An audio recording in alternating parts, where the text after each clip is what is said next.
अस्सलामुअलैकुम dear students, मैं हूं नसीर इलियास। और जी आपने डिसाइड कर लिया जी, आपने करना है जी आई काम।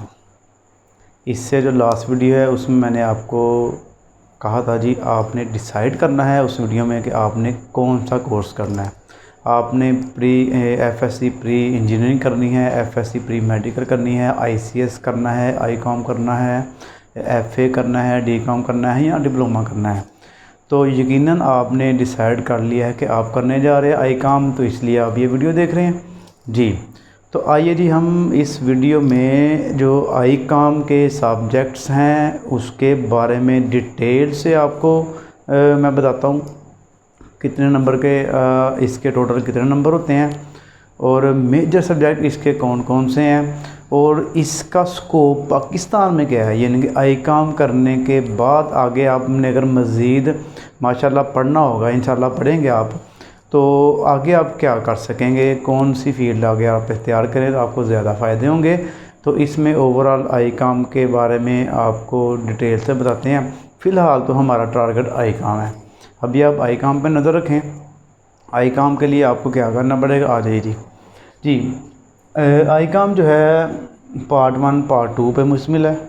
इसका सेमेस्टर सिस्टम नहीं होता, ये एनुअल सिस्टम है। 2 टर्मिनल होते हैं इसके। टर्मिनल 1 पे मतलब कि पार्ट 1 फिर पार्ट 2।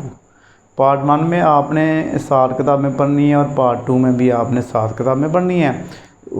इन किताबों के 2 हिस्से होते हैं, एक होता है कंपलसरी और एक होता है इलेक्टिव।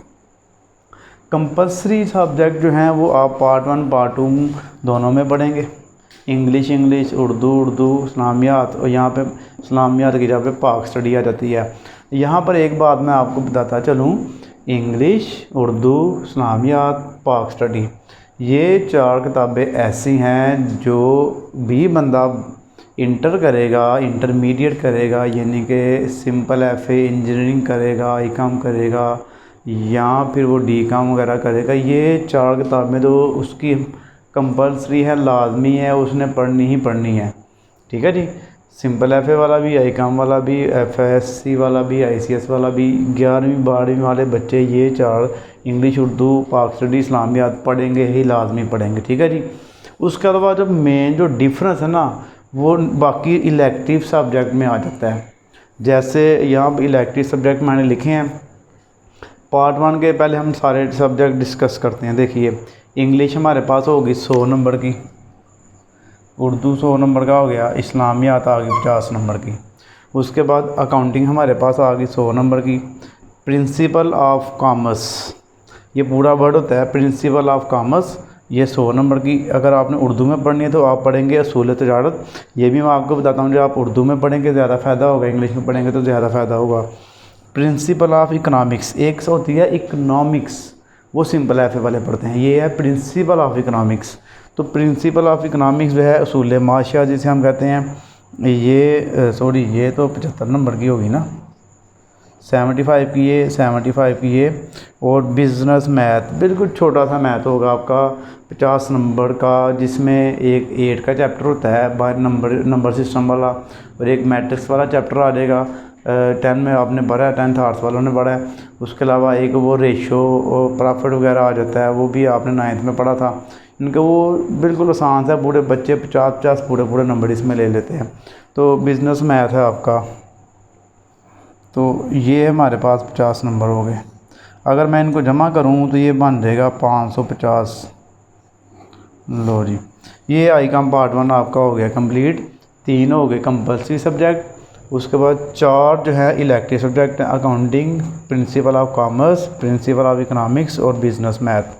इन सब के नंबर हमने जमा किए तो हमारे पास बन गया 550, मतलब कि 550 नंबर का आपका पार्ट 1 का पेपर होगा। ओके जी।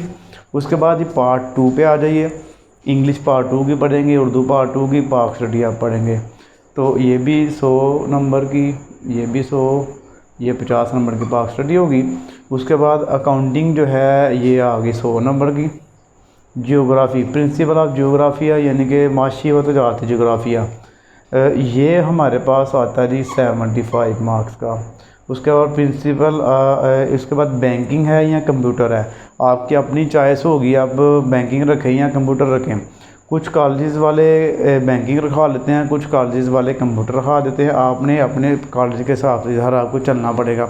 हमें जो थी वो कॉलेज वालों ने कंप्यूटर रखवाई थी, हमारी जो कंप्यूटर लैब थी वो माशाल्लाह, हालांकि मैंने गवर्नमेंट जो कॉलेज था वहाँ से किया था, लेकिन हमारी कंप्यूटर लैब वेल एस्टेब्लिश थी, टीचर भी माशाल्लाह बड़े अच्छे थे, इसलिए हमने कंप्यूटर रखा था और कंप्यूटर में हमारे अच्छे खासे नंबर आ गए थे। इसका मेन फ़ायदा ये है कि 50 नंबर का पेपर होता है, 50 का ही प्रैक्टिकल होता है। तो उसके बाद बैंकिंग ज़्यादातर अब जो है ज़्यादातर बैंकिंग पढ़ा रहे हैं हमें, तो बैंकिंग आप रख लें। उसूल बैंकारी हम इसे उर्दू में कहते हैं। उसके बाद बिज़नेस स्टैट, अब ये जो है ये भी 75 नंबर का, सॉरी कंप्यूटर जो है ना 50 नंबर का हो गया, इसका पेपर 25 नंबर का इसका प्रैक्टिकल हो गया। बिज़नेस मैथ ये भी जो है ये 50 नंबर, तो इसका ओवरऑल मिला के हमारे पास 550, टोटल दोनों को मिला के हमारे पास 1100 नंबर बन जाएगा। 1100 में से आपने नंबर लेने हैं, ठीक है जी। तो अब क्वेश्चन ये है कि आप इसको उर्दू में पढ़ें या इंग्लिश में पढ़ें। उर्दू मीडियम होगा तो सिर्फ 2 किताबों का फ़र्क पड़ेगा, अकाउंटिंग तो हमेशा इंग्लिश में ही पढ़ेंगे आप, और उर्दू में तो पढ़ने का फ़ायदा ही नहीं है। उर्दू में भी होती है, कुछ बच्चे रखते हैं, लेकिन फ़ायदे कोई नहीं। ओपन यूनिवर्सिटी वालों की ज़्यादातर उर्दू में होती है, तो उसको पढ़ेंगे तो उसके वर्ड ही बड़े अजीब अजीब हैं। अब तो अकाउंटिंग सॉफ्टवेयर जो हैं वो सारे इंग्लिश में आ रहे हैं, उर्दू तो कहीं लिखी नहीं होती, तो मेन फ़ायदे कोई नहीं है इसका। अगर आपने आउट ऑफ कंट्री जाते हैं वहाँ पर आप उर्दू में तो थोड़े सॉफ्टवेयर मिलेंगे, आपको इंग्लिश में मिलेंगे। तो कोशिश करें कि आप ये इंग्लिश में ही पढ़ें। बिज़नेस मैथ वो ऑलरेडी इंग्लिश में ही होगा, ये भी अकाउंटिंग इंग्लिश में हो गई, ये जो बिज़नेस स्टैट है ये भी इंग्लिश में होता है। उसके बाद रह गए ये 4 सब्जेक्ट, कॉमर्स, इकनॉमिक्स, ज्योग्राफिया, बैंकिंग। ज़ाहिर है अगर पार्ट 1 में आपने उर्दू में पढ़ने हैं तो ये भी उर्दू में पढ़ने हैं, इंग्लिश में पढ़ेंगे तो ये भी इंग्लिश में पढ़ेंगे। अगर आपकी इंग्लिश अच्छी है, आप कहते हैं जी मैं 1-2 दफ़ा पढ़ के मुझे इंग्लिश याद हो जाती है, मैं थोड़ा क्रिएटिव ही इंग्लिश में लिख लेता हूँ, तो आप इसको 100% ज़रूर इंग्लिश में ही रखें। क्यों, उसकी वजह क्या है? बाकी ये जो आगे BS या बैचलर में जाएंगे ना आप, ये जितने सब्जेक्ट मैंने लिखे हैं ये सारे फिर आपको इंग्लिश में पढ़ने पड़ेंगे। तो अगर आपने स्टार्टिंग में इंग्लिश पढ़ी होगी तो आपकी बेस बन गई होगी, तो उसकी बुनियाद पर आपको ये इंग्लिश में पढ़ने चाहिए। उसके अलावा अगर आपको तो लगता है कि हमारी इंग्लिश थोड़ी वीक है, नहीं पढ़ा जाएगा, डर लगता है एहतियातन, तो आप उर्दू में रख लें, कोई इशू नहीं है। उर्दू में रख लें। उर्दू में रखने का फ़ायदा ये है कि आपको इसकी समझ ठीक आ जाएगी, आप अपने से भी लिख सकते हैं। फिर यही चीज़ें जब आप जाके इंग्लिश में पढ़ेंगे ना, तो फिर आपको उर्दू वाली चीज़ें में माइंड में आएंगी कि ये उर्दू में इसका मतलब ये है, तो आपको फ़ायदा होगा। तो देखिए अब आपकी अपनी चॉइस है, अगर आपको इंग्लिश ईजी लगती है इंग्लिश में रख लें, उर्दू ईजी लगती है तो उर्दू में आप रख सकते हैं, इसमें कोई हार्ड एंड फास्ट रूल नहीं है। तो ये सब्जेक्ट हो गए। उसके बाद हम इसका स्कोप देखते हैं कि अगर आपने कर लिया जी आई काम कर लिया, माशाल्लाह मुबारक हो जी। और अब आप नेक्स्ट प्लानिंग कर रहे हैं जी, अब नेक्स्ट क्या करें हम आई काम के बाद। तो आइए जी हम आई काम के बाद चलते हैं, हम क्या कर सकते हैं। आई काम का स्कोप कहाँ पे है? देखिए बिज़नेस में है, बैंकिंग में है, कॉमर्स में है, फाइनेंस में है, मैनेजमेंट में है, क्लर्क है, मार्केटिंग है, इंडस्ट्री है, इंश्योरेंस है। ये मैंने कुछ लिखे हैं जो मेरे माइंड में है, लेकिन इससे भी बड़ा स्कोप है, इसका दायरा कार बहुत बड़ा है। जहाँ पर भी काउंटिंग हो रही है ना, गिनती हिसाब किताब हो रहा है, वहाँ पर ये आई काम, सिंपल सी बात है। तो मेरे ख्याल से कोई भी ऐसा कारोबार नहीं होगा जहाँ पर काउंटिंग वगैरह पैसों का लेन देन आ रहा हो। तो ये तकरीबन हर जगह पर आई काम का स्कोप है। लेकिन एक चीज़ है, डिग्री की वैल्यू नहीं होगी, आपके वर्क की वैल्यू होगी। एक बंदा है उसके पास मास्टर डिग्री है, लेकिन वो जाकर उधर बैठ के आ जाता है, कुछ करता नहीं है, उसकी कोई वैल्यू नहीं है, ज़ीरो है।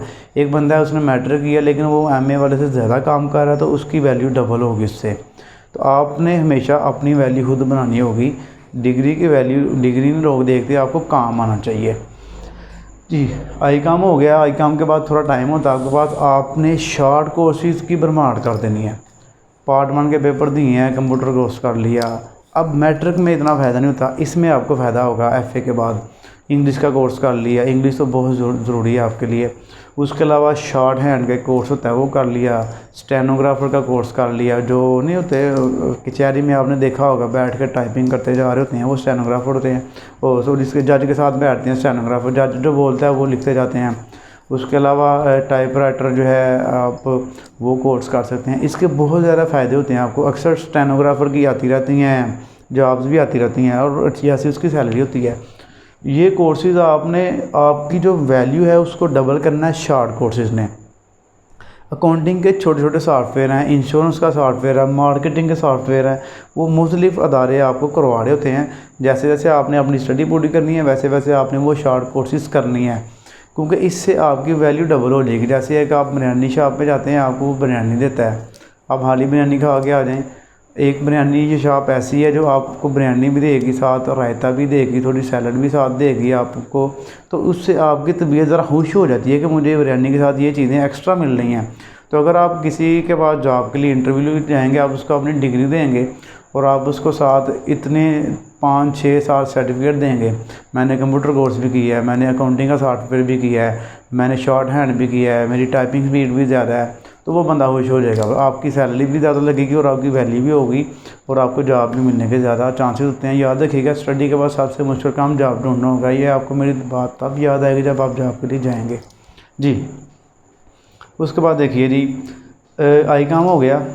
अब आ जाइए ये वो चीज़ें, ये वो कोर्सेज़ हैं जो आई काम के बाद हम कर सकते हैं। ADC, बी काम का नाम चेंज हो गया, ADC है। इसमें हमारे पास एसोसिएट डिग्री इन कॉमर्स, ठीक है जी।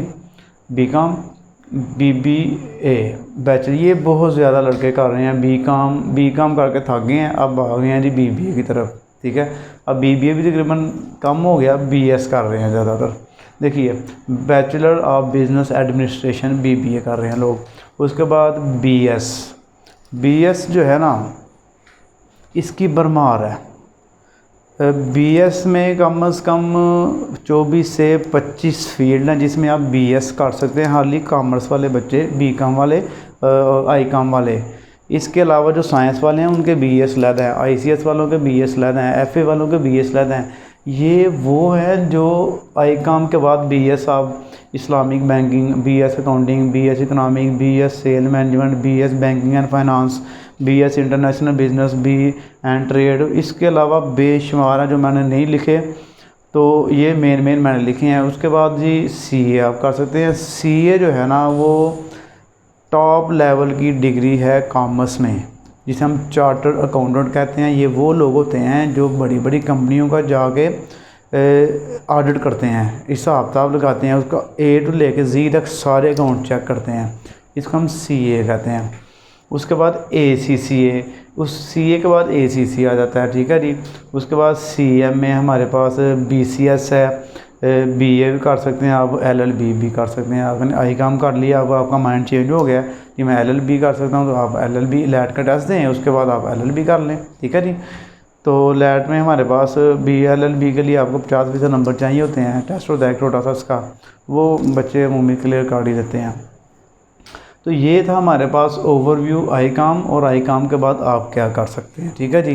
तो अगर आपने माइंड बना लिया आई काम का, तो आपने आपको पूरी तौर पर रेडी कर लें, मेंटली तौर पर रेडी कर लें कि आपने एक अच्छा बिजनेसमैन ही बनना है। लाजमी नहीं है कि आप किसी की गुलामी करें, थोड़ी देर कहीं पर जॉब करें, आप इंपोर्ट एक्सपोर्ट साथ करते रहें, साथ फ्रीलांसिंग करते रहें। फ्रीलांसिंग के लिए आपको शॉर्ट कोर्सेज सीखना बहुत ज़रूरी है। टाइपिंग स्पीड अपनी बढ़ाएं, ग्राफिक डिज़ाइनिंग सीख लें। स्टडी जो जितनी ज़रूरी है उससे डबल आपको शॉर्ट कोर्सेज ज़रूरी हैं, वो आपने ज़रूर से हासिल करने, अपना टाइम वेस्ट नहीं करना। तो ये था आई काम का माइंड बनाएं, अच्छे नंबर लें ताकि अच्छी यूनिवर्सिटियों में दाखिल लें जहाँ पर पढ़ाई अच्छी होती है। ये थकी रोटी यूनिवर्सिटी में जाने का फ़ायदा नहीं है, पैसे तो आपको उतने लग जाते हैं, लेकिन अच्छी यूनिवर्सिटियों में नाम, जिनका एक नाम हो, जो अफोर्ड नहीं कर सकते वो प्राइवेट भी पढ़ सकते हैं। प्राइवेट वालों की भी वैल्यू होती है, ऊपर तो डिग्री पे थोड़ा लिखा होगा कि प्राइवेट की है कि रेगुलर की है, आपकी अपनी वैल्यू होगी, ठीक है जी। तो मेरे ख्याल से अब काफ़ी हो गया ये आई काम के बारे में। अगर कोई भी किसी किस्म का इसके बारे में क्वेश्चन हो, नीचे कमेंट कीजिएगा, मैं आपका ज़रूर उसी वक्त मैं रिप्लाई देता हूँ। ये मैं उन टीचर्स या उन यूट्यूबर्स में से नहीं हूँ जो मैसेज देखते ही नहीं है। मैंने बहुत सारे देखे हैं, मैंने खुद भी कहीं को मैसेज किया है, एक रिप्लाई तक नहीं आता। तो आप मेरे जो पीछे वीडियोज़ हैं उनके कमेंट देख लें। तकरीबन मैं जो मेन क्वेश्चन होता है, मैं क्वेश्चन पढ़ता हूँ, जिसका आंसर देने वाला होता है उसका मैं आंसर ज़रूर देता हूँ। तो बच्चों आपने अपनी दुआओं में खसूसियात रखना है, अपना ख्याल रखने, अपने वालिदैन का ख्याल रखें, अपने टीचर्स का ख्याल रखें, बड़ों का एहतराम करें और अपनी दुआ में याद रखिए। जज़ाकल्लाह, अल्लाह हाफ़िज़।